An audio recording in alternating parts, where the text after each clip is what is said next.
Ladies and gentleman, അഖണ്ഡ 2 ഇന്നലെ രാത്രി ദുബായിൽ ഈ സിനിമ റിലീസായിരുന്നു.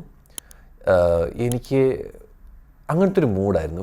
ഒരു ഓഞ്ഞ പടം കാണണം, ഒരു അമിട്ട് പടം കാണണമെന്നുള്ള ഒരു മനസ്സിൽ നമ്മൾ പ്രിപ്പയർ ചെയ്യുമല്ലേ, അങ്ങനെ തന്നെ ഈ സിനിമ റിലീസായി നമ്മൾ കണ്ടപ്പോൾ അതൊന്ന് പോയി കണ്ട് ആ ഒരു ബഹളത്തിലിരുന്ന് കാണണമല്ലോ എന്ന് പറഞ്ഞ് പോയി കണ്ടതാണ്. തെലുങ്കാണ് കണ്ടത്, with subtitles obviously. Full Balayya ഫാൻസാണ്, ജയ് ബാലയ്യ ഇതായിരുന്നു മൊത്തം. അപ്പം നിങ്ങൾക്ക് മനസ്സിലാവും ഈ പടം ഞാൻ നല്ല എൻജോയ് ചെയ്ത പടമാണ്. സിനിമ ഗംഭീരമെന്ന് ഞാൻ എൻ്റെ ജീവിതത്തിൽ ഒരിക്കലും പറയില്ല. ഈ നമ്മൾ പറയൂലേ കുറച്ച് ഓവറായാലേ നാട്ടുകാർ ശ്രദ്ധിക്കുകയുള്ളൂ എന്ന്, അതൊരു കോൺസെപ്റ്റാണ് ഇങ്ങനത്തെ പടങ്ങൾ. പക്ഷേ ഇത് കാണുമ്പോൾ നമ്മൾ ഡാക്കു മഹാരാജിനെ അതിൻ്റെ റെസ്പെക്റ്റ് ഒരു 2 സ്റ്റെപ്പ് ഒന്ന് കൂടാനുള്ള സാധ്യത കൂടുതലാണ്. ഇത് പിന്നെ അറിയാമല്ലോ, നമ്മളെല്ലാവരും വേറൊരു പാരലൽ യൂണിവേഴ്സിൽ ഉള്ള മറ്റേ ഈ ബൗൺസ് ചെയ്യാൻ പറ്റുന്ന മനുഷ്യരുള്ള യൂണിവേഴ്സുണ്ട്. ഒന്ന് തൊട്ടാൽ മതി, ഒന്ന് തൊട്ടേനെ ഒന്ന് പറന്നേനെ, ആ ഒരു യൂണിവേഴ്സിലുള്ള ആൾക്കാരാണ്. ബൗൺസിങ് യൂണിവേഴ്സ് ആൾക്കാരെയൊക്കെ എടുത്തിട്ട് ഇങ്ങനെ പന്ത് തട്ടണ പോലെയൊക്കെ തട്ട്. പിന്നെ കുറേ ഉണ്ട്, മുറിഞ്ഞു വരുന്ന ഹെലികോപ്റ്ററിൻ്റെ ഫാനിനെ തൃശ്ശൂലം കൊണ്ട് തടഞ്ഞു നിർത്തി കാറ്റാടിയായിട്ട് യൂസ് ചെയ്യുക, അങ്ങനെയൊക്കെ എൻ്റർടൈനിങ് ഫാക്ടേഴ്സുള്ള ഗത യൂസ് ചെയ്യുക. ഹനുമാൻ്റെ ഗതയൊക്കെ കിട്ടും പുള്ളിക്ക്.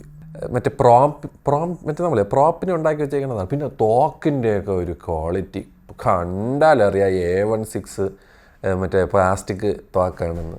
അതാ നടിക്കെങ്കിലും ഒരു ഒറിജിനൽ വെയിറ്റ് ഉള്ള ഒരു തോക്ക് കൂടെ. എന്തുമാത്രം തോക്ക് കിട്ടും.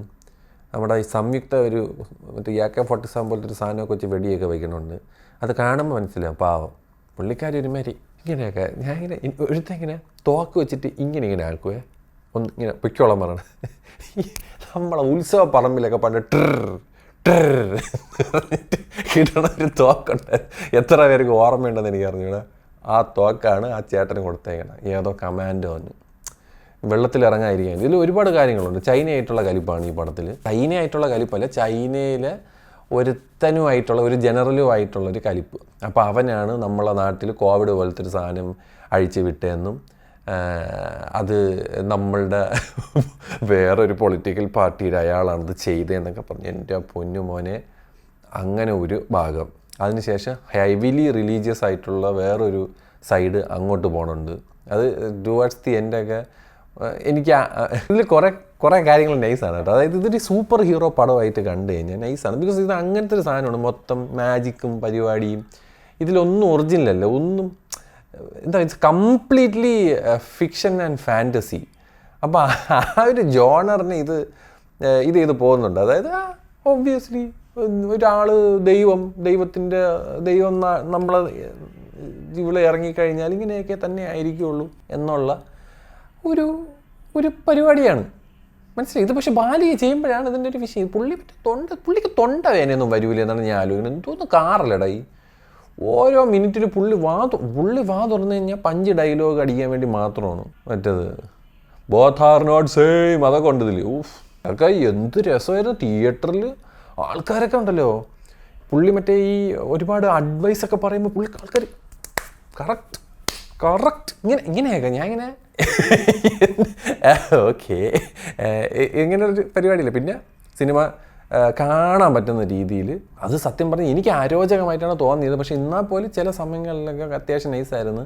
തമൻ്റെ ബാക്ക്ഗ്രൗണ്ട് മ്യൂസിക് ബഹളം ബീറ്റ്. എനിക്ക് കുറേ മറ്റേ ബീറ്റും നിലവിളിയും മാത്രമേ കേൾക്കാൻ പറ്റണുള്ളൂ. മറ്റേ ഓജിയൊക്കെ അടിപൊളിയായിരുന്നു കേട്ടോ. ഓജിയും ദാക്കും ഒക്കെ നൈസാണ്. ഇതൊരു ബഹളമായിരുന്നു. അയ്യോ, ഒരു പോയിൻ്റൊക്കെ ആകുമ്പോൾ തല ഇറങ്ങും. പിന്നെ എനിക്ക് ഇഷ്ടപ്പെട്ടൊരു സാധനമാണ് ഇൻ്റർവെല്ലിന് മുന്നേ, അതായത് ഒരു ഫസ്റ്റ് ഫൈറ്റ് ഉണ്ട്. അതൊക്കെ ഈ ഫൈറ്റ് എന്നൊക്കെ പറഞ്ഞാൽ മറ്റേ തൊട്ടാ പറക്കണ ഫൈറ്റുകളാണ്. മനസ്സിലായില്ലേ? അപ്പം പുള്ളി ഇങ്ങനെ നോക്കുന്ന സമയത്ത് നരസിംഹം വരുന്നു, ഒരു ചവിട്ടുമ്പോൾ ആൾക്കാരിങ്ങനെ കുറേ പേരൊക്കെ ഇങ്ങനെ തടഞ്ഞ് നിൽക്കുന്നു. പിന്നെ ഒരു സാധനമുണ്ട് കേട്ടോ, അതിൽ മലയാളം മാത്രമില്ല, പുള്ളി കന്നഡ, തമിഴ്, ഹിന്ദി സംസാരിക്കുന്നുണ്ട്. ഒരു ഡ്രഗ് മാഫിയെ പറ്റി. അതാണ് പുള്ളി കഞ്ചാവിനെ പറ്റി സംസാരിക്കുന്നത്. അതൊക്കെ നല്ല കാര്യമാണ്. ബാലയ്യ പറയുമ്പോൾ 10 പേര് കേൾക്കും. ആരും യൂസ് ചെയ്യരുത്, കഞ്ചാവ് യൂസ് ചെയ്യരുതെന്നൊക്കെ പറയുമ്പം 10 പേര് കേൾക്കണേണ്. അതുകൊണ്ട് നല്ല കാര്യമാണ് അതൊക്കെ. അപ്പോൾ അങ്ങനെയൊക്കെയുള്ള ഉപദേശവും പിന്നെ സെക്കൻഡ് ഹാഫ് മൊത്തം ഒരു ദൈവിക പരിപാടിയിലാണ് ഒരു പിടിച്ചേക്കുന്നത്. അതൊക്കെ ഞാൻ പറയില്ല, അത് ആ ഒരു രീതി നോക്കിക്കഴിഞ്ഞാൽ നൈസാണ്. പക്ഷെ പടം 3 മണിക്കൂർ എന്തോണം മനുഷ്യൻ മരവിച്ചു ഈ സെയിം സാധനം തന്നെ. പിന്നെ ഒരു പെങ്കൊച്ചും പുള്ളിയും, അയ്യോ അങ്ങനെ കുറേ സാധനം ഉണ്ടേ. ഞാൻ സ്പോയിൽ ചെയ്യുന്നത്, നിങ്ങളെന്തായാലും സിനിമ കാണണം കേട്ടോ. അത് കിടിലം പടമാണ്. ഞാൻ നമ്മൾ ആ ഒരു മൈൻഡിൽ നമ്മളൊരു അമിട്ട് പടം കാണാൻ പോകണമെന്ന് പറഞ്ഞ് പോയി ഇരുന്ന് എൻജോയ് ചെയ്യാൻ പറ്റിയ പടമാണ്. ഇതൊരിക്കലും ഇത് മറ്റേ എന്തൊരു ഞാൻ പടം എന്ന് നമുക്ക് പറയാൻ പറ്റൂല. ഇതൊരു ബാലയ്യ സിനിമയാണ്. ഒരു ബാലയ്യ സിനിമയിൽ നിങ്ങൾ എന്തിനാണ് പ്രതീക്ഷിക്കുന്നത്, അത് നിങ്ങൾക്ക് 100% കിട്ടും ഈ പടത്തിൽ. അതൊക്കെ മേലെ കിട്ടാനും ചാൻസ് ഉണ്ട്. നിങ്ങൾ അങ്ങനെ പുള്ളിയുടെ ആ പടം കണ്ടിട്ടുള്ളത്. ഞാൻ അല്ലാത്തൊരു സിനിമ എന്തോ നിങ്ങൾ മറ്റേ ഇൻട്രസ്റ്റെല്ലാറ് കാണണമല്ലോ എന്നൊക്കെ പറഞ്ഞ് ഈ പടത്തിനെയൊക്കെ പോയി കണ്ടാൽ അത് നിങ്ങളെ പ്രശ്നമാണ്, അല്ലാതെ വേറെ ആരെയും പ്രശ്നമല്ല. ഇതൊരു ബാലയ്യ പടം. നല്ല ക്ലാസ് മാസ് ഡയലോഗുകളും ഉപദേശവും മറ്റേ ഒരുത്തന് അത് മുട്ടാൻ കോമഡി ഉണ്ട്.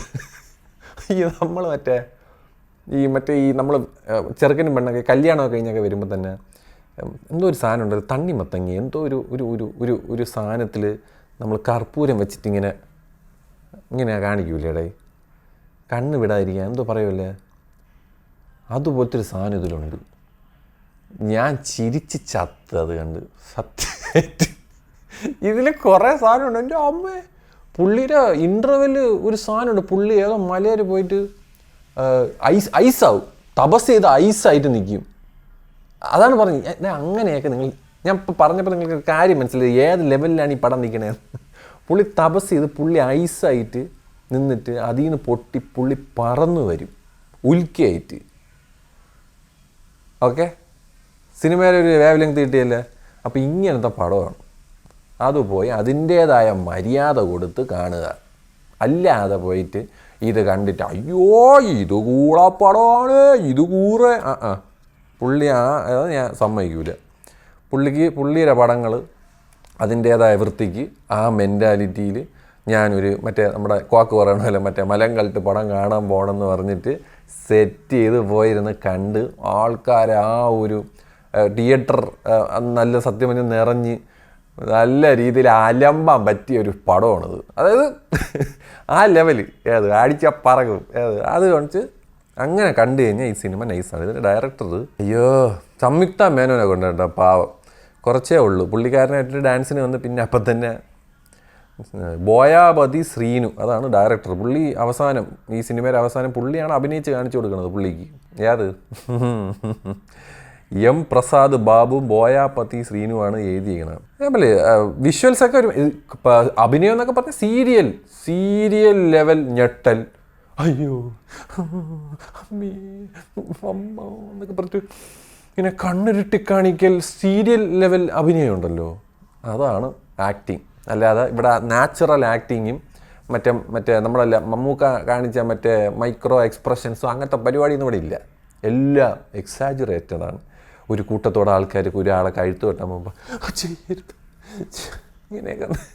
അതുകൊണ്ട് ആ ലെവൽ അഭിനയവും സൗണ്ട് ഡിസൈനൊക്കെ എനിക്ക് ഒന്നും മനസ്സിലായില്ലേ. ഉണ്ട് സൗണ്ട് ഡിസൈനൊക്കെ ഉണ്ട്, ഷിങ് ഷുയിങ് ഫിങ്. പിന്നെ ഈ ബാലയ്യരെ കുറേ സാധനം കാണിക്കുമ്പം മറ്റേ നമ്മൾ പഴയ ഈ കല്യാണ വീഡിയോയിലൊക്കെ കുറേ എഫക്ട്സ് കാണിക്കൂലേടെ, ഒരാൾ തന്നെ 5-6 വരിക, ബാക്ക്ഗ്രൗണ്ടിൽ പൂ വിരിയുക, ഇങ്ങനെയൊക്കെ അങ്ങനത്തെ കുറേ കിടില എഡിറ്റിംഗ് പരിപാടികൾ ഇതിലുണ്ട്. പിന്നെ VFX ഗ്രീൻ സ്ക്രീൻ ആണെന്ന് നമ്മൾ പറയല്ലേ, ഈ 916 ക്വാളിറ്റി ഗ്രീൻ സ്ക്രീൻ പുള്ളി. എന്നിട്ട് സ്നോയിന് പകരം പത, മറ്റേ ഈ നമ്മൾ സർഫോ ഇതൊക്കെ ഇട്ടിട്ട് ഇങ്ങനെ നല്ല രീതിയിൽ കുലിക്കുമ്പോൾ പത വരില്ലേ, ആ പതയാണ് മഞ്ഞ്. എന്നിട്ട് ഫുൾ ഗ്രീൻ സ്ക്രീൻ. പുള്ളിക്ക് ലൈവ് ലൊക്കേഷനിൽ പോകാൻ പറ്റില്ല, ഒബ്വിയസ്ലി പോകാൻ പറ്റില്ല. അപ്പം ഫുൾ ഗ്രീൻ സ്ക്രീൻ ഇട്ടാണ് മൊത്തം കളയത് നല്ല എവിഡൻ്റ്ലി കാണാൻ പറ്റും. പിന്നെ ഞാൻ നേരത്തെ പറഞ്ഞ പോലെ മറ്റേ ബാക്ക്ഗ്രൗണ്ടിൽ പൂ വരിക അങ്ങനത്തെ സാധനങ്ങളൊക്കെ ഉണ്ട്. അതുകൊണ്ട് അത്യുഗ്രനായിട്ടുള്ള ടെക്നിക്കൽ ക്വാളിറ്റിയുള്ള ഒരു പടം. അപ്പോൾ ഈ സിനിമ ആ ലെവലിൽ കാണുക. എന്നാണ് എനിക്ക് പറയാനുള്ളത്. നിങ്ങൾ ടിക്കറ്റ് എടുക്കുകയാണെങ്കിൽ അങ്ങനെ കാണുക, അല്ലാതെ വന്നിരുന്ന് ഈ സിനിമയെ കംപ്ലൈൻറ്റ് പറയരുത്. ഇതൊരു ബാലയ്യ പടമാണ്. ഓക്കെ, അതിനുള്ള ഒരു ചെറിയ റെസ്പെക്റ്റ് അത് കൊടുക്കണം എന്ന് ഞാൻ താഴ്മയായി അപേക്ഷിച്ചുകൊണ്ട് ഞാൻ നിർത്തുകയാണ്. ഈ ഗംഭീര സിനിമ നിങ്ങൾ കാണുകയാണെങ്കിൽ നിങ്ങളുടെ അമേസിങ് എക്സ്പീരിയൻസ് താഴെ രേഖപ്പെടുത്തുക എന്ന് പറഞ്ഞ് ഞാൻ പോകുന്നു. ജയ് ബാലയ്യ.